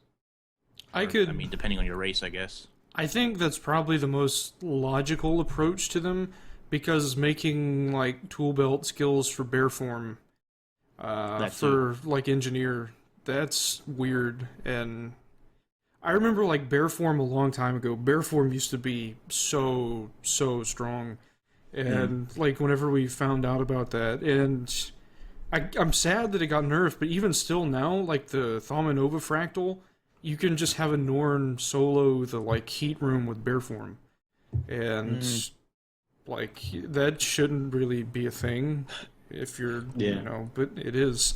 So I don't know. It's weird, and you can Well, it's do changed now. yeah. So I don't know. You can do other weird stuff with engineer, like Sylvari turrets. You can like throw immobilizes and knock down, and Technobabble on Asuras is like, it's so good. It is so strong. In the first like dungeon tournament we did, they were, I think it's Snow Crows was using that in AC Story to stun lock the lovers. And it was like, what the hell is this? This is hilarious. So, I don't know. That was really funny. But I would not at all be surprised if they got removed. I think it's probably the most likely step. I'd be a little sad, but I think everybody would eventually like get past it. Someone just came up, said something good in chat. Thundolo, racial specialization trait line. That would be really awesome. Yeah, That would actually be really cool. that would be really cool. That I would, yeah. Usable only in PvE or World Yeah. versus World, but Yeah. yeah, I like it. Would it be elite? I don't. Yeah, again, no, I don't think it should be elite. No. Yeah, I want to have Anyway, good a idea. break bar Norn with bear form and just like hunt people down in World v World. That would be Yeah. Your bear becomes barrier is one of the traits. yeah. What about Elementalist? Should we move on to Elementalist? Yeah, I think so. Sure. Okay, yeah, let's talk about some elementalists. The final class. final thing. Profession. Oh, the rivers of my tears could water a lot of gardens as an elementalist main. I mean, I think Elementalist is in its best possible spot right now. I think it belongs at the bottom of the garbage heap. And, Hey. I'm just kidding. I play an Elementalist in World vs. World as a roamer, but my build's getting buffed, so hooray me. Oh, Nice. what's your build? Yeah, what do you run?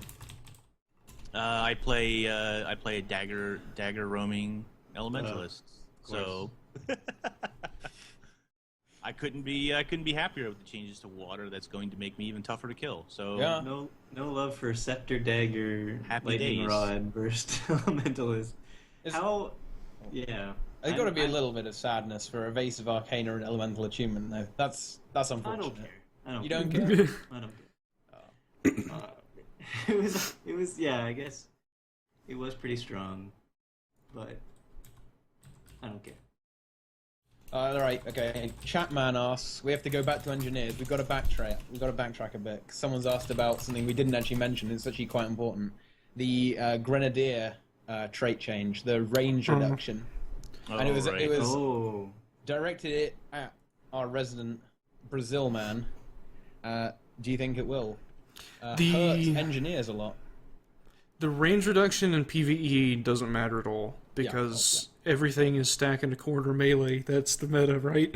And so you just throw them at your feet anyways. Like it's okay. Yeah. PvP, not being able to just free cast like Legacy of the Foefire, the graveyard in the middle, just going up on top of the rocks or like around the edges and just throwing down grenades on top of people for free. That might be, and like max range poison grenades, like that's not going to be a thing anymore, I guess. So in PvP, I think it's going to hurt engineers a little bit, but that's not to say that the mortar kit, which they've introduced as like the long range option, now it's like mobile, so you don't just have to sit in one place. I think that will. I'd like to see what mortar kit offers. They didn't get to show us too much on the stream, I think. But if that's good, then I think that'll suffice for a substitution for max range grenades, I guess. So I think I'm a little excited about the change to the range. This might I think this might force people, or I think this will have people looking at taking other kits instead of grenade for everything. Every engineer takes grenade. You don't have to, obviously, but if you're serious about playing engineering, doing damage, then of course you take grenade. So, I kind of like the change a little bit, especially if mortar becomes a better long-range option. Then I think it'll balance decently with that.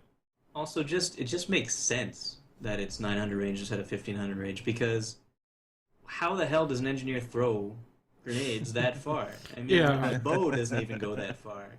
I think It's a gun, for God's sakes. It doesn't go that far. I think they increased rifles' base range. I'm pretty sure they rolled in rifled barrels into the base rifle. So if rifle base is like 1200 or whatever it is, I think that's fine. Like you can net shot somebody and catch up to them, and then grenade them at 900 range, whatever. And longer range jump shot by default. That's fine. So, I think I'm not devastated by that at all. I think it's fine. Yeah. So, I think there's sufficient compensation in that you can actually hit people with it. yeah. Instead of the ponderous rain of grapes that patter down where your opponent was 10 seconds ago. As it eventually reaches them. I think it's definitely worth it. That's just my opinion, though. I am not an engineer main. I don't really play that much engineer. So Scrubs. we should Scrubs anyway. get Wolfeneer in here. He'd tell us. He'd tell us. He set us straight. Yeah. Maybe he Right. would with his personal battering ram and stuff like that. So Static discharge. yeah, Static discharge is a lot of fun. I like that build. Yeah. It was. I kind of got. I tried playing a little bit with. Somebody showed me a static discharge. They were trying to do like a hybrid static discharge elixir build, and I was trying that out. It was kind of weird. It was actually very weird, but it was kind of fun anyway. But the weird thing is with elixirs, because you throw the elixirs with your static discharge, and depending on where you throw the elixirs, your character would then face that direction and launch the static discharge in that direction.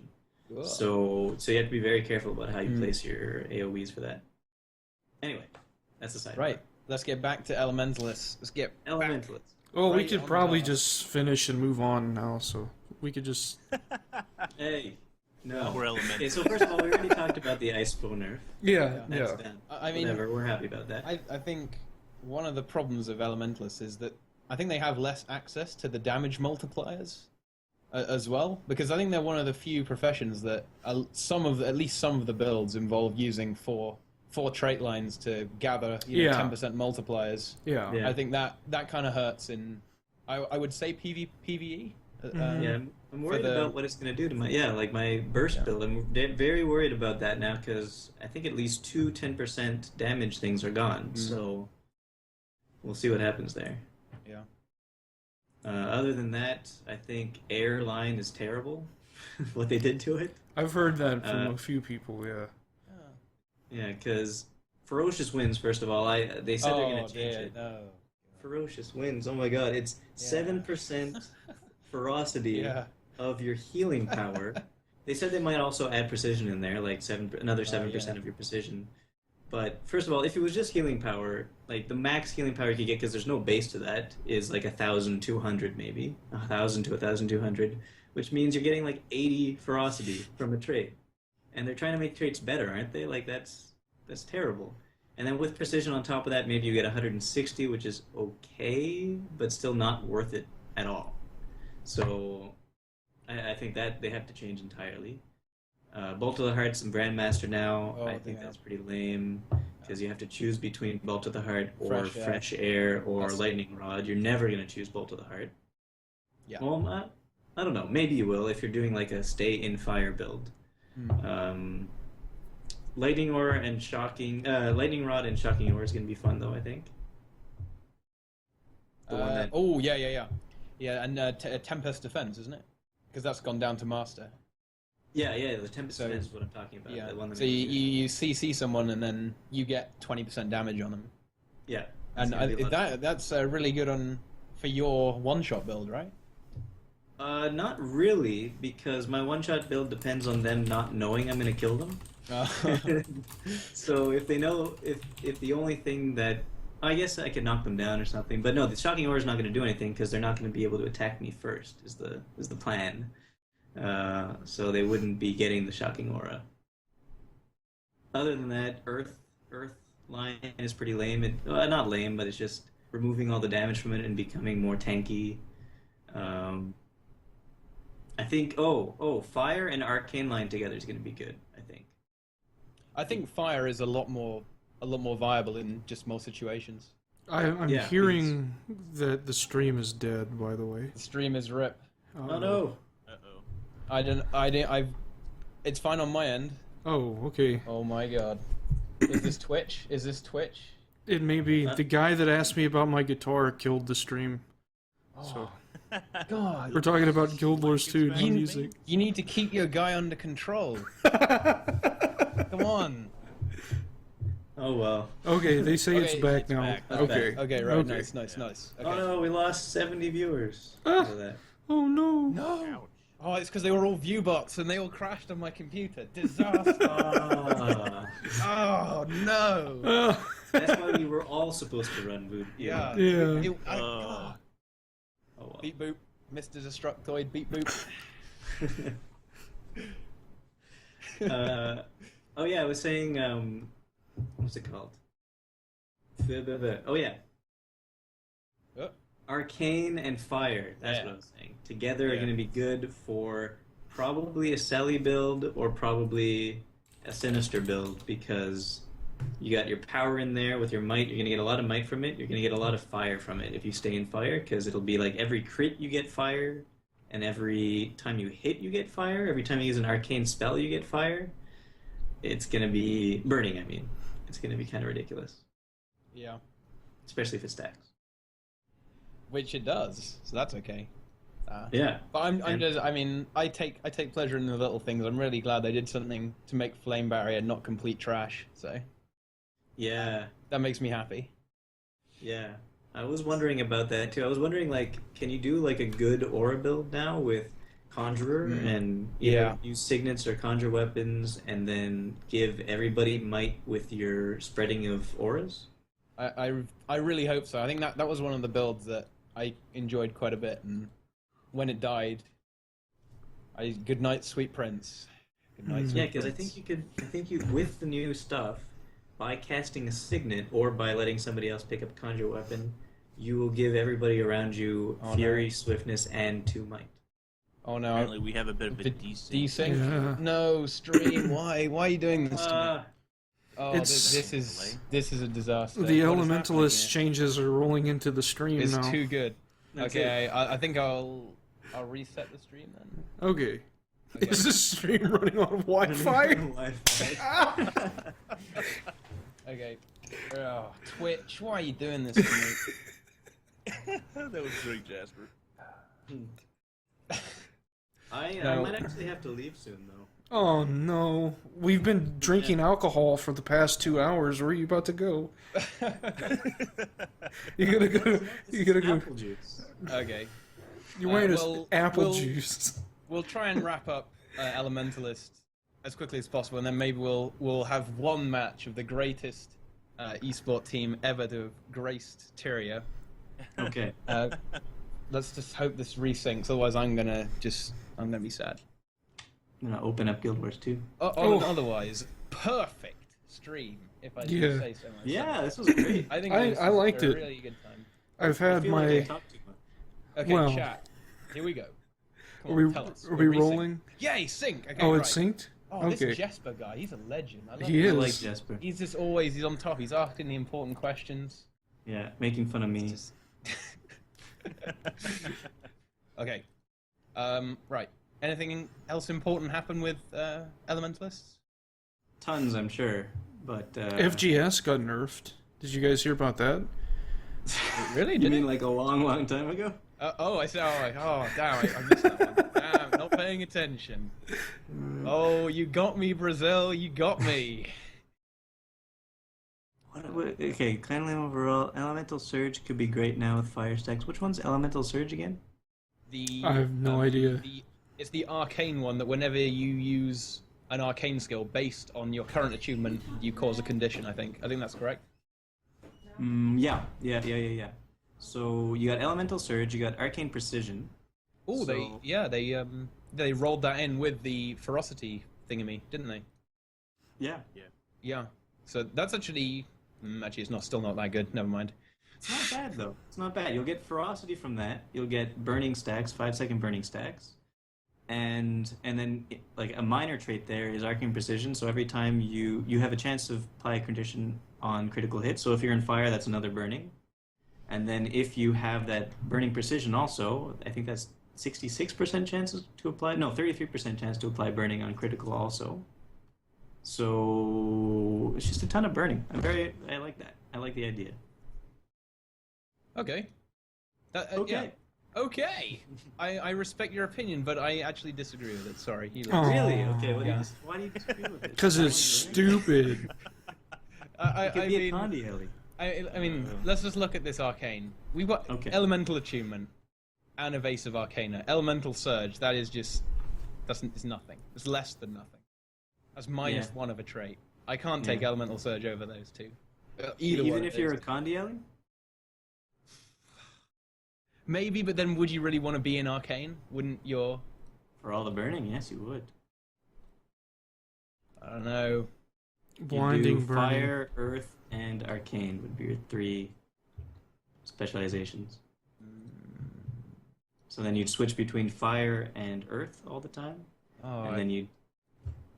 you're outwitting me. Damn it. But it's probably also terrible. Like, obviously, this is going to be a bad build at some point. And then, There'll be Yep. a And then you video guys next could- week. You should tune in. Yep, getting to early the access bad here.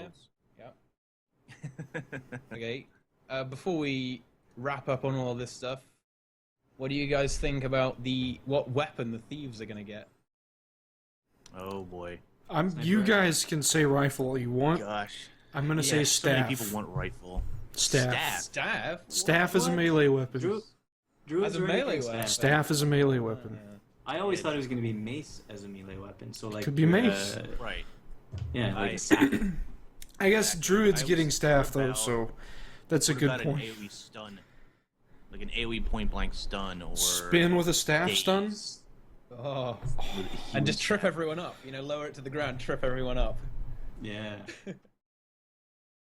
Yeah, I mean, a lot of people want rifle because they think that rifle is going to give them this 1,200-yard range weapon for thief and Invisible like kill a shots. sniper rifle or something. Just giving up I on mean, pistols. I don't know. I just don't think that. I don't think rifle fits with thief, and I know that the elite specialization is supposed to change gameplay, but how does that rifle exactly synergize with 2 other core specializations? It Now would that we know be. that they need to. I You would mean, get there's some you would get there, but thing- You go Shadow Arts and maybe Stealth. Power, and then you had that thing that says 100% chance of crit on when you're invisible. Mm. And then probably one of the grandmasters on the rifle line, a specialization line, will be extra damage with the rifle when you are invisible. So you take the 2 together, and then when you attack with the rifle, when you're invisible, it'll be a great burst attack, like kind of like a backstab but different. And so it'll be a ridiculous amount of damage when you're invisible. It could yeah. be. I mean, I don't know. I don't like rifle for thief. I think I know mace there's would be. a lot of people Yeah. who do. I think mace would be really cool. I think I would expect mace, actually. I think, like a blackjack, you bash people on the Yeah. head. Sneak Right. up behind them, bop them on the head. I would From the rather pockets. I would rather mace, but doesn't the sword sort of do that already? Pistol whip if you yeah. have pistol offhand. Yeah. And Because you pop Yeah. and then you yeah, swing. and then you slash at them. And I guess, actually, short bow already doesn't have a combined skill. Because it would be a lot easier for them to do add a rifle to the game than it would Yeah. to be any other weapon. Because if they do any other weapon, they have to come up with a bunch of different combined skills. So that's why I think maybe a rifle. Mace pistol would be cool. You could load your mace into the pistol and then shoot it out. Just jam it down the barrel. That would be so cool. That will be epic. There's a 50% chance of blowing up in your face and instantly downing you. Overload. Oh man. Oh, that would be... That'd be fantastic. Why don't ArenaNet just consult us for all of the changes they're going to make? I know. Literally. We've already got a massive threat from Brazil that if his prophecy about banshees and shouts, he will uninstall the game. I'll uninstall the game. I'll make a video of me uninstalling the game if there is no Banshee Necromancer specialization. So With threats like that, they're definitely going to respond. They're going to bow to the power of Brazil. yeah. And yeah. Okay.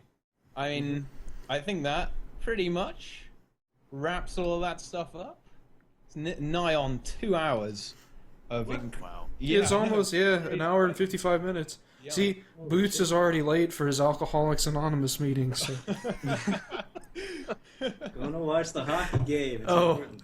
All I right. thought he was going to the Golden Globes or something. Oh. Yeah, well, you have to get dressed up and watch the hockey game. I Come mean, are you Are you heading off now, Boots? Is this time? I think Leela just went to go take a shower, so I think I got 10 minutes. Okay, 10 minutes. that's so enough. should we try That's and- enough time to wait in queue. Yeah. So I think we could do one game. Should we Okay. do one game? we'll do Okay. one game.